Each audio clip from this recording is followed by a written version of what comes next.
Hello दोस्तों, नमस्कार। दिन भर की सारी बड़ी खबरों की बात कर लेते हैं, जहां सबसे पहले आपको बताएंगे पाकिस्तान सरकार का सबसे बड़ा कदम। हाफिज सईद के संगठनों समेत 83 आतंकी समूहों की फंडिंग रोकी पाकिस्तान ने। दोस्तों बताएंगे भारत की आंख दिखाने के बाद कैसे शहबाज शरीफ की सिट्टी पिट्टी हुई गुल। तो वहीं भारतीय वायुसेना के लिए कल का दिन वाकई में बहुत खराब रहा। दोस्तों लगातार एक के बाद एक 2 विमान क्रैश होने की बहुत बड़ी खबर आई है। वहीं बताएंगे बांग्लादेश में आतंकी संगठन ने निकाला खिलाफत मार्च। जुम्मे की नमाज के बाद मचा बवाल, खतरे में दिखाई दी मोहम्मद यूनुस सरकार। जी हां, तो वहीं बताएंगे जयशंकर जी की सुरक्षा चूक मामले का मुद्दा ब्रिटिश संसद में गूंजता दिखाई दिया। सांसद ब्लैकमेल ने खालिस्तानियों को घेरा। जी हां, वहीं सबसे बड़ी खबर बताएंगे डोनाल्ड ट्रंप ने ईरान के सुप्रीम लीडर को खुद से भेजी है चिट्ठी। बातचीत का दे दिया ऑफर, साथ में कह दिया कि आपको परमाणु हथियार नहीं बनाने दे सकते, लेकिन जो ऑफर दिया है दोस्तों आप भी जानकर जाएंगे चौंक। तो वहीं महिलाओं को कम ब्याज दरों पर मिलने वाला है बिना गारंटी वाला लोन। आखिर किस बैंक ने ये निकाला है बड़ा ऑफर? दोस्तों एक से एक बड़ी खबर आपको बताने वाले हैं, बस आप वीडियो के लास्ट तक बने रहिएगा। और खबरों में आगे बढ़ने से पहले देश भारत का निरंतर समर्थन करते हैं तो इस वीडियो को लाइक करके, चैनल को सब्सक्राइब करके, बेल आइकन दबा के कमेंट में जय हिंद अवश्य कह दीजिएगा। अब बात कर लेते हैं पहली और सबसे बड़ी खबर की, जहां पाकिस्तान सरकार का सबसे बड़ा कदम हाफिज सईद के संगठनों समेत 83 आतंकी समूहों की फंडिंग रोकी। दोस्तों पाकिस्तान ने आतंक पर लगाम लगाने के लिए बड़ा फैसला लिया। पंजाब प्रांत की सरकार ने 80 से अधिक प्रतिबंधित संगठनों को दान देने पर रोक लगा दी। इसमें मुंबई आतंकी हमले का मास्टरमाइंड हाफिज सईद का संगठन जमात उद दावा यानी JUD और फलाह-ए-इंसानियत फाउंडेशन FIF भी शामिल है। सरकार ने लोगों से आग्रह किया है कि रमजान और ईद के दौरान इन संगठनों को किसी भी तरह से सहायता या दान न करें। दोस्तों मिस्टर डोनाल्ड ट्रंप के सत्ता में आने के बाद सभी आतंकवादी संगठन डरे हुए हैं। इतना ही नहीं, आतंकियों के पनाहगार पाकिस्तान जैसे देश भी ट्रंप के तेवर से परेशान है। और साथ ही साथ भारत ने भी कह दिया कि आतंकवाद को दुनिया में हम किसी भी तरीके से 1% भी टॉलरेट नहीं करेंगे। यहाँ तक कि प्रधानमंत्री नरेंद्र मोदी जी, चाहे वो अमेरिका हो, रशिया हो, कहीं भी हो, PM मोदी जहाँ भी जाते हैं आतंकवाद को लेकर हमेशा से एक ही रुख अपनाते हैं कि आतंकवाद होने ही नहीं चाहिए और आतंकवाद को बढ़ावा तो दूर की बात, उसका खात्मा बहुत जरूरी है। जिसके बाद दोस्तों अब शहबाज शरीफ समझ चुके हैं कि डोनाल्ड ट्रंप के साथ अगर रिश्ते बेहतरीन करने हैं, भारत के साथ रिश्ते बनाने हैं, तो आतंकवाद पर तो रोक लगाना ही पड़ेगा, नहीं तो भारत जैसा देश सीधे मुंह बिल्कुल भी बात नहीं करने वाला। और अब अच्छे से ये बात जान चुके हैं मिस्टर शहबाज शरीफ। अब देखना ये होगा दोस्तों कि वाकई में ये समूहों को फंडिंग रोक दी गई है या फिर कहीं ना कहीं भारत और अमेरिका जैसे देशों को दिखावे की कूटनीति तो नहीं अपना रहे शहबाज शरीफ। आपको क्या लगता है दोस्तों? अपनी राय आप लोग देना बिल्कुल भी मत भूलिएगा। नेक्स्ट खबर की बात कर लेते हैं, जहां पर 11 से 12 मार्च 2 दिवसीय दौरे पर मॉरिशस जाएंगे PM मोदी जी। राष्ट्रीय दिवस समारोह में होंगे मुख्य अतिथि। दोस्तों प्रधानमंत्री नरेंद्र मोदी जी 11 मार्च से 12 मार्च तक मॉरिशस की 2 दिवसीय राजकीय यात्रा पर रहेंगे। इस दौरान वे देश के राष्ट्रीय दिवस समारोह में मुख्य अतिथि के रूप में शामिल होंगे। विदेश मंत्रालय ने शुक्रवार को इस यात्रा की जानकारी दी और बताया कि भारतीय रक्षा बलों की एक टुकड़ी भी इस समारोह में भाग लेगी। मॉरिशस के प्रधानमंत्री नवीन राम गुलाम के निमंत्रण पर PM मोदी जी यात्रा करेंगे। विदेश मंत्रालय के प्रवक्ता रणधीर जायसवाल ने इस बारे में जानकारी देते हुए कहा है कि PM मोदी जी 11 और 12 मार्च 2025 को मॉरिशस के राष्ट्रीय दिवस समारोह में भाग लेने के लिए जाएंगे। मॉरिशस का राष्ट्रीय दिवस 12 मार्च को मनाया जाएगा, जिसमें भारतीय रक्षा बलों की एक टुकड़ी और भारतीय नौसेना का एक जहाज भी शामिल होगा। यह भारत और मॉरिशस के रिश्तों को और मजबूत करेगा। दोस्तों प्रधानमंत्री मोदी अपने दौरे के दौरान मॉरिशस के राष्ट्रपति से मुलाकात करेंगे और प्रधानमंत्री राम गुलाम के साथ विचार विमर्श करेंगे। ये उनका मॉरिशस का दूसरा दौरा होगा। इससे पहले उन्होंने 2015 में मॉरिशस का दौरा किया था। जी हाँ, ऐसे में happy journey PM Modi ji अवश्य कह दीजिएगा। अगली खबर बता दें, वायुसेना का विमान बंगाल में हुआ क्रैश, फिर कुछ ही घंटों में दूसरा हादसा। बता दें पहले हरियाणा में क्रैश हुआ था जैगुआर। दोस्तों भारतीय वायुसेना का AN-32 ट्रांसपोर्ट विमान पश्चिम बंगाल के बागडोगरा एयरपोर्ट पर शुक्रवार को दुर्घटनाग्रस्त हो गया। यह घटना हरियाणा के पंचकुला में एक जैगुआर फाइटर जेट क्रैश के कुछ ही घंटों के अंदर हुई। वायुसेना अधिकारियों के मुताबिक AN-32 को दुर्घटना स्थल से हटाने का काम जारी है और इसके सभी क्रू मेंबर सुरक्षित हैं। इससे पहले वायुसेना का एक जैगुआर लड़ाकू विमान हरियाणा के पंचकुला जिले के रायपुरानी इलाके में क्रैश हो गया। यह विमान अंबाला एयरबेस से एक रूटीन ट्रेनिंग मिशन पर था। पायलट ने सूझबूझ दिखाते हुए विमान को आबादी वाले इलाके से दूर ले जाकर इजेक्ट कर लिया, जिससे किसी नागरिक को कोई नुकसान नहीं हुआ। वायुसेना ने बयान जारी करके कहा है कि तकनीकी खराबी के कारण हादसा हुआ और इसकी जांच के आदेश दिए गए हैं। दोस्तों गौर करने वाली बात है कि एक ही दिन में 2 बार वायुसेना के विमान में इतनी खराबी कैसे आ सकती है। दोस्तों कैसे ये क्रैश हो सकती सकती है। वहीं आपको बता दें, खतरे में मोहम्मद यूनुस की सरकार, बांग्लादेश में आतंकी संगठन ने निकाला खिलाफत मार्च, जुम्मे की नमाज के बाद मचा बवाल। दरअसल बांग्लादेश में तख्ता पलट के 7 महीने बाद भी हालात सामान्य नहीं हुए हैं। बांग्लादेश में प्रतिबंधित इस्लामी ग्रुप हिजब उत तहरीर ने जुम्मे यानी शुक्रवार की नमाज के बाद ढाका में रैली निकाली। उनकी रैली का नाम मार्च फॉर खिलाफत है। उन्होंने ये रैली बांग्लादेशी प्रशासन के आदेशों के खिलाफ निकाली गई, जिस वजह से नमाज के बाद मस्जिद के पास पुलिस और हिजब उत तहरीर के लोगों में आपस में झड़प हो गई। ये रैली राजधानी शहर में बैतुल मुकर्रम राष्ट्रीय मस्जिद के उत्तरी द्वार से शुरू हुई, जिसमें हजारों लोग शामिल हुए। ढाका ट्रिब्यून की रिपोर्ट्स के मुताबिक जब पुलिस ने मार्च को रोकने के लिए हस्तक्षेप किया तो झड़प शुरू हो गई। जुलूस शुरू बिना किसी रुकावट के आगे बढ़ा, लेकिन जब प्रदर्शनकारी पलटन से विजय नगर की ओर बढ़े तो तनाव बढ़ गया, जहां पुलिस ने नाकाबंदी कर दी। हिजब उत तहरीर के सदस्यों द्वारा इसका विरोध किया गया, जिसके बाद दोनों पक्ष में झड़पें हुई हैं। पुलिस के द्वारा आंसू गैस के गोले फेंके गए हैं, वो भी निरंतर, ताकि झड़प को शांत करवाया जा सके। दोस्तों उधर बताते हैं, दूसरी ओर भारत ने शुक्रवार को बांग्लादेश द्वारा हिंसक चरमपंथियों को रिहा करने पर चिंता व्यक्त की। इसके साथ ही भारत ने रेखांकित किया है कि हिंदुओं और अन्य अल्पसंख्यकों के साथ साथ उनके धार्मिक स्थानों और धार्मिक संस्थानों की सुरक्षा करना अंतरिम सरकार की जिम्मेदारी है। भारत ने कहा कि वो एक स्थिर, शांतिपूर्ण, समावेशी और प्रगतिशील बांग्लादेश का समर्थन करता है, जिसमें सभी मुद्दों का समाधान लोकतांत्रिक तरीकों से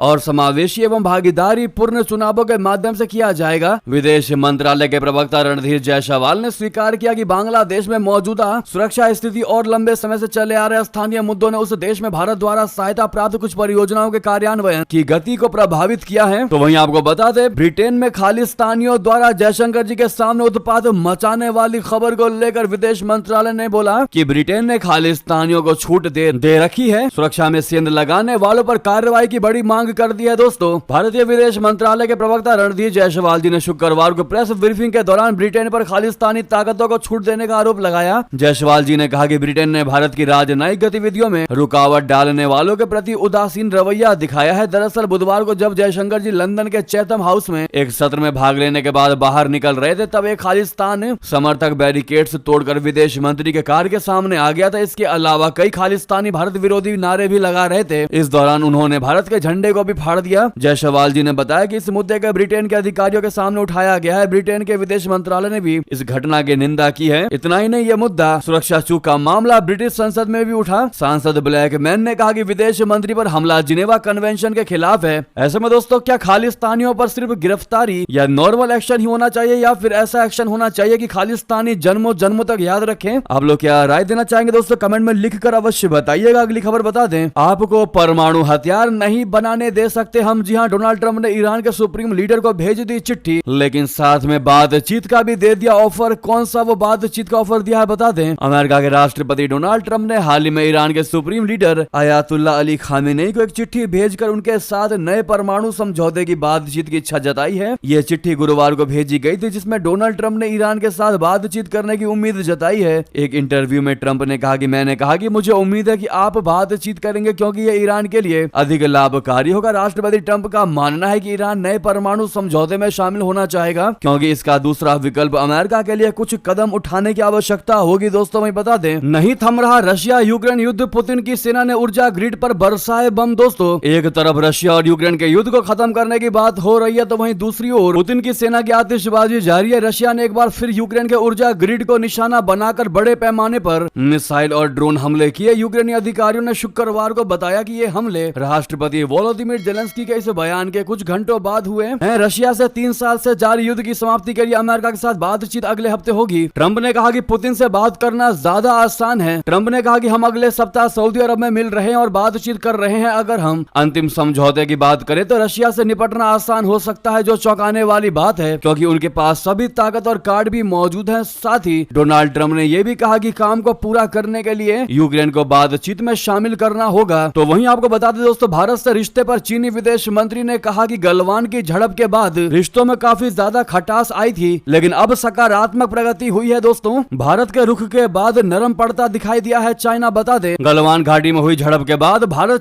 चाइना के रिश्ते में काफी ज्यादा खटास आई थी, जिसके बाद दोनों देशों में हुए मतभेद की चर्चा पूरी दुनिया में थी। बीते दिन विदेश मंत्री जयशंकर जी ने कहा था कि दोनों देशों के रिश्तों को जैसा दिखाया गया है वैसा नहीं है। अब इसको लेकर चीन के विदेश मंत्री वांग यी ने भी प्रतिक्रिया दी। उन्होंने कहा कि भारत और चीन के संबंधों में सकारात्मक प्रगति हुई है। इसके अलावा क्या कुछ कहा आपको बता दें। वांग यी ने कहा कि पूर्वी लद्दाख में 4 साल से अधिक समय तक चले सैन्य गतिरोध के पिछले वर्ष समाप्त होने के बाद सभी स्तरों पर उत्साहजनक नतीजे प्राप्त हुए हैं। वांग ने यह टिप्पणी यहां अपने वार्षिक संवाददाता सम्मेलन के दौरान किया है। दोस्तों ऐसे में आप देख सकते हैं अब चाइना भारत के साथ रिश्तों को लेकर कितना नरमी बरतता नजर आ रहा है, क्योंकि उसे पता चल चुका है कि भारत तो झुकने वालों में से नहीं है। वही बता दें, अमेरिकी राष्ट्रपति ट्रंप का दावा, कहा भारत टैरिफ में कटौती करने पर सहमत हो चुका है और रशिया को दिया तगड़ा झटका। दोस्तों टैरिफ को लेकर छिड़ी जंग के बीच अमेरिका के राष्ट्रपति ट्रंप ने एक बहुत बड़ा दावा किया। उन्होंने कहा कि अमेरिका से एक्सपोर्ट होने वाले सामान पर लगने वाले टैरिफ में भारत भारी कटौती करने को तैयार हो गया है। दूसरी तरफ उन्होंने रशिया को तगड़ा झटका दिया है। अब अमेरिका रशिया पर भी टैरिफ लगाएगा। बता दें कि टैरिफ को लेकर ट्रंप भारत के संबंध में पहले भी बयान दे चुका है। कुछ दिन पहले अमेरिका कांग्रेस को संबोधित करते हुए भी ट्रंप ने कहा था कि भारत पर 100% से ज्यादा ऑटो टैरिफ लगाता है। अब शुक्रवार को अमेरिकी राष्ट्रपति ने कहा कि कनाडा में लकड़ी पर टैरिफ बहुत ज्यादा है। रेसिप्रोकल टैरिफ को लेकर जल्द कुछ किया जाएगा। आगे कहा कि यूरोपीय संघ टैरिफ के मामले में बहुत बुरा व्यवहार करता रहा है। इसके बाद ट्रंप ने कहा कि भारत अमेरिकी सामान पर टैरिफ घटाने को राजी हो गया है। मुझे ब्रिटेन के साथ डील करना मुश्किल लग रहा है, उनके पास कोई कार्ड नहीं है। अगली खबर आपको बता दें, जहां बलूचिस्तान में मानवाधिकार उल्लंघनों के खिलाफ लड़ने वाली महिला नोबेल पुरस्कार के लिए हुई नॉमिनेट। दोस्तों मेहरंग बलूच ने सोशल मीडिया पर खुलासा किया है कि उन्हें पत्रकारों से इस नामांकन के बारे में बहुत से सवाल मिल रहे हैं और वो इस बात की पुष्टि कर सकती है कि यह सच है। उन्होंने इस अवसर पर कहा कि वो इस नामांकन से बहुत सम्मानित महसूस कर रही हैं, लेकिन ये उनके बारे में नहीं है। बलूचिस्तान से जबरन गायब किए गए हजारों व्यक्तियों और उनके परिवारों के लिए ये लड़ाई है जो अभी भी न्याय के लिए संघर्ष कर रहे हैं। बलूचिस्तान लंबे समय से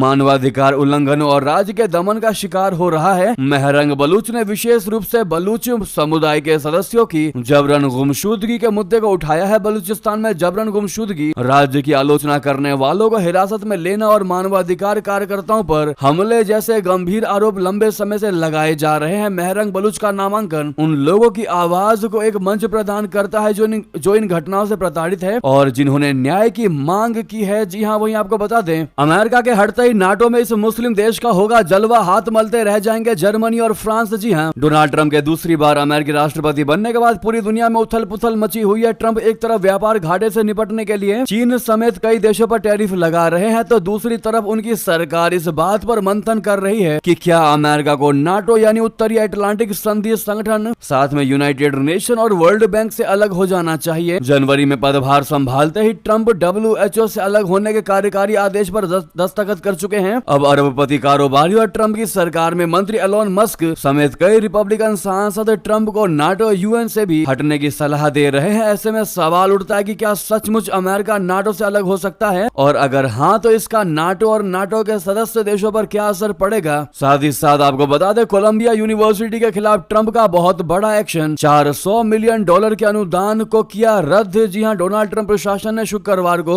कोलंबिया यूनिवर्सिटी में यहूदी छात्रों के उत्पीड़न के मामले में सख्त कार्रवाई की है। इसके तहत विश्वविद्यालय को दिए गए करीब $40 करोड़ के संघीय अनुदान और अनुबंधों को तत्काल रद्द कर दिया है। यहूदी विरोधी भावना से निपटने के लिए संयुक्त टास्क फोर्स द्वारा ये कार्रवाई की गई। कहा यह जा रहा है कि ये पहला कदम है और आगे भी कटौती की जा सकती है। दरअसल न्याय विभाग यानी DOJ, स्वास्थ्य और मानव सेवा विभाग HHS, शिक्षा विभाग ED और US जनरल सर्विसेज एडमिनिस्ट्रेशन यानी GSA की संयुक्त टास्क फोर्स ने यह फैसला लिया है। यूनिवर्सिटी में यहूदी छात्रों के लगातार उत्पीड़न के मामलों में प्रशासन की निष्क्रियता के कारण ये कदम उठाया गया है। कोलंबिया यूनिवर्सिटी के पास संघीय अनुदान में $5 बिलियन से अधिक की प्रतिबद्धता है। वहीं अगली खबर बता दें, कनाडा को 51वां राज्य बनाने के सवाल पर ट्रंप के मंत्री का जवाब, कहा ट्रूडो वहां की जनता के मालिक नहीं है। जी हाँ दोस्तों, अमेरिका के वाणिज्य मंत्री हावर्ड लटनिक ने इंडिया टुडे कॉन्क्लेव में कनाडा को अमेरिका में शामिल किए जाने के ट्रंप के प्रस्ताव पर खुलकर बात की। उन्होंने कहा कि ट्रंप बिना बात कुछ भी नहीं बोलते, बल्कि जो बोलते हैं गंभीरता से बोलते हैं और उसमें सच्चाई होती है। लटनिक ने कहा कि कनाडा पूरी तरह से अमेरिका पर निर्भर है और वहां के युवा अमेरिका के साथ आना चाहते हैं। उन्होंने ये भी कहा कि राष्ट्रपति जस्टिन ट्रूडो कनाडा के जनता की मालिक नहीं है। ट्रंप कहते हैं कि कनाडा अमेरिका पर पूरी तरह निर्भर है, कनाडा की अर्थव्यवस्था पूरी तरह अमेरिका पर निर्भर है, तो क्या इससे नहीं लगता कि कनाडा अमेरिका का हिस्सा है? अगर कनाडा अमेरिका पर ही निर्भर है तो ट्रंप कनाडा की भलाई के बारे में सोचने का हक रखते हैं। कनाडा के युवा इससे खुश है कि कनाडा अमेरिका का हो जाए। अगर आप कनाडा के लोगों पर सर्वे करते हैं तो आपको सच्चाई पता चल जाएगी। वहीं आपको बता दें, फ्रांस ने खोजा जमीन में दबा $अरबों का खजाना, अब तेल खरीदने की नहीं होगी आवश्यकता। मैक्रोन की हुई बल्ले बल्ले बल्ले बता दें, फ्रांस ने ग्रीन एनर्जी के क्षेत्र में लंबी छलांग लगाते हुए दुनिया में सबसे बड़े हाइड्रोजन भंडार को खोजने का ऐलान कर दिया है। ये भंडार मोजेल क्षेत्र में फोल्स विलर की मिट्टी के नीचे दबा है। वैज्ञानिकों ने बताया है कि इस प्राकृतिक हाइड्रोजन भंडार की कुल मात्रा 46 मिलियन टन है। वर्तमान में इस हाइड्रोजन भंडार की कीमत 92 ट्रिलियन डॉलर है, जो समय के साथ कई गुना ज्यादा हो सकती है। इसे फ्रांस के लिए एक छिपा हुआ खजाना माना जा रहा है, जो ऊर्जा परिवर्तन के क्षेत्र में क्रांति ला सकता है। दोस्तों अगली खबर बताते हैं, लेनोवो को मेड इन इंडिया उत्पादों में मिली बहुत बड़ी सफलता, 12 मिलियन यूनिट्स का किया निर्यात। जी हाँ, टेक वर्ल्ड इंडिया 2025 में लेनोवो ने यह घोषणा की है कि उसने पिछले कैलेंडर वर्ष में भारत से 12 मिलियन यूनिट्स का निर्माण और निर्यात किया है। इस मील के पत्थर के साथ कंपनी का कहना है कि वो अपनी उत्पादन क्षमता को दुगुना करने के लक्ष्य को न केवल पूरा करेगी बल्कि उससे भी अधिक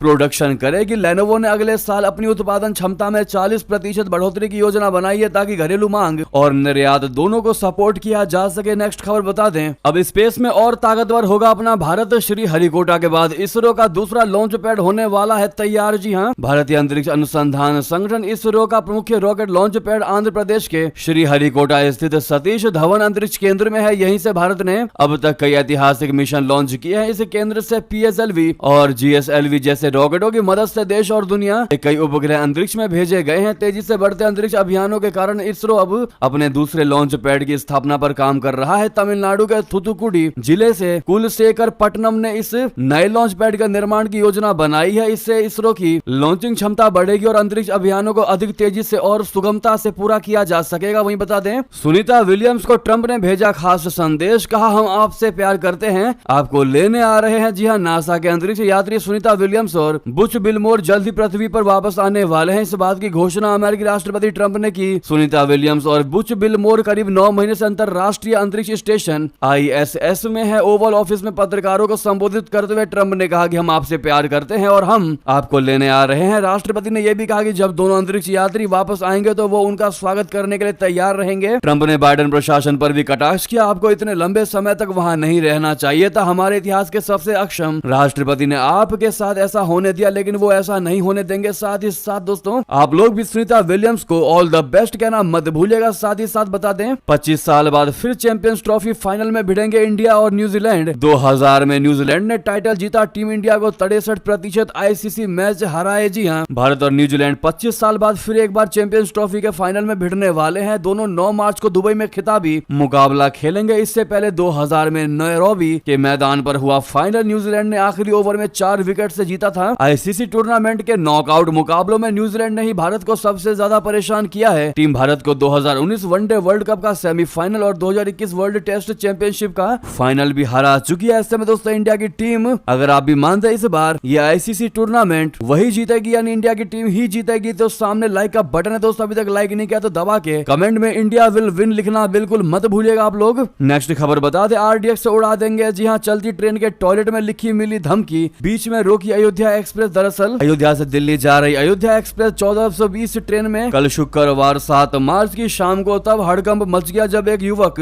ट्रेन के एक टॉयलेट में घुसते ही भागते हुए बाहर निकला और उसने सहयात्रियों को बताया कि टॉयलेट की दीवार पर एक धमकी लिखी हुई है। दीवार पर किसी ने लिखा है कि इस ट्रेन को लखनऊ के 4 बाग स्टेशन पर पहुंचने पर RDX वाले बम से उड़ा दिया जाएगा। आनन फानन में यात्रियों ने इसकी सूचना ट्रेन में मौजूद रेल कर्मियों को दी, जिसके बाद रेल कर्मियों ने इसकी सूचना रेल प्रशासन को दी। रेलवे के उच्च अधिकारियों ने मामले को बेहद गंभीरता से लेते हुए ट्रेन को बाराबंकी स्टेशन पर रोकने का आदेश दिया, जिसके बाद ट्रेन को अगले स्टेशन यानी बाराबंकी स्टेशन पर जांच के लिए रोका गया। दोस्तों साथ ही साथ बता दें, जुम्मे की नमाज के बाद लखनऊ में मुस्लिमों का भारी प्रदर्शन, गुस्से में दिखाई दिए मौलाना कल्बे जव्वाद, कहा यह वक्फ बिल नहीं बल्कि सांप का बिल है। दोस्तों, उत्तर प्रदेश की राजधानी लखनऊ में रमजान के पहले जुम्मे की नमाज के बाद वक्फ संशोधन अधिनियम के खिलाफ एक बड़ा विरोध प्रदर्शन हुआ। शुक्रवार को बड़ा इमाम बाड़ा स्थित आसिफी मस्जिद में शिया मौलाना कल्बे जव्वाद ने नमाज के बाद अपने समर्थकों के साथ विरोध जताया। मौलाना ने इस कानून को मुस्लिम समुदाय के अधिकारों का उल्लंघन बताते हुए कहा कि वक्फ बिल में जो शर्तें लगाई गई हैं वे सिर्फ मस्जिदों के लिए है, जबकि ऐसे नियम मंदिरों पर लागू नहीं होते। मौलाना ने आरोप लगाया कि यह वक्फ संशोधन अधिनियम दरअसल मुस्लिमों की संपत्तियों को नुकसान पहुंचाने का प्रयास है। ऐसे में आप क्या जवाब देंगे दोस्तों? इस मौलाना को कमेंट में लिखकर अवश्य बताइएगा। अगर भारत में वाकई में मौलाना को इतनी बड़ी परेशानी है तो इनको कहां जाना चाहिए? दोस्तों आपकी क्या है इस पर राय? लिखकर जरूर बताइएगा। साथ ही साथ आपको बता दें, दिल्ली में महिला समृद्धि योजना के लिए आज से ही शुरू होगा रजिस्ट्रेशन। हर महीने अकाउंट में आएंगे 2500 रुपए। दरअसल अंतरराष्ट्रीय महिला दिवस पर आज दिल्ली की महिलाओं को बड़ी सौगात मिलने वाली है। दिल्ली की बीजेपी सरकार आज महिला समृद्धि योजना का ऐलान कर सकती है। इस योजना के तहत आर्थिक रूप से कमजोर महिलाओं को हर महीने 2500 रुपए मिलेंगे। ये घोषणा शनिवार को जवाहरलाल नेहरू स्टेडियम में एक कार्यक्रम में होगी। बीजेपी अध्यक्ष जेपी नड्डा भी इस कार्यक्रम में शामिल होंगे। ये जानकारी सूत्रों के द्वारा हमें मिली है, हमने आपको बता दिया। आधिकारिक सूत्रों ने बताया कि महिला समृद्धि योजना बीजेपी का चुनावी वादा है। इस योजना के लिए एक कैबिनेट नोट शनिवार को दिल्ली कैबिनेट की बैठक में पेश किया जा सकता है। तो दूसरी ओर महिलाओं को कम ब्याज दरों पर मिलेगा बिना गारंटी वाला लोन। एसबीआई ने नारी शक्ति प्लेटिनम डेबिट कार्ड भी किया पेश। जी हां, एसबीआई ने अंतर्राष्ट्रीय महिला दिवस से एक दिन पहले महिलाओं के लिए एक बड़ा ऐलान किया है। भारतीय स्टेट बैंक ने शुक्रवार को महिला उद्यमियों के लिए कम ब्याज दर के साथ बिना गारंटी वाले लोन की पेशकश की है। एसबीआई ने खास महिला उद्यमियों के लिए शुरू किए जाने वाले इस प्रोडक्ट को अस्मिता नाम दिया है। बैंक की इस पहल का मकसद महिलाओं को कम ब्याज दर पर फाइनेंस का ऑप्शन मुहैया कराना है, ताकि उन्हें अपना बिजनेस शुरू करने में पैसों से जुड़ी कोई दिक्कत ना हो। दोस्तों, इसी बीच ये थी की सारी बड़ी खबरें। आपको खबर कैसी लगी कमेंट में अवश्य बताइएगा। साथ ही साथ इस वीडियो को लाइक करके चैनल को सब्सक्राइब करके बेल आइकन दबा के कमेंट में जय हिंद अवश्य कह दीजिएगा। मिलता अगली बड़ी खबर में। यहाँ तक बने रहने के लिए आप सभी का बहुत बहुत धन्यवाद। जय हिंद, जय भारत।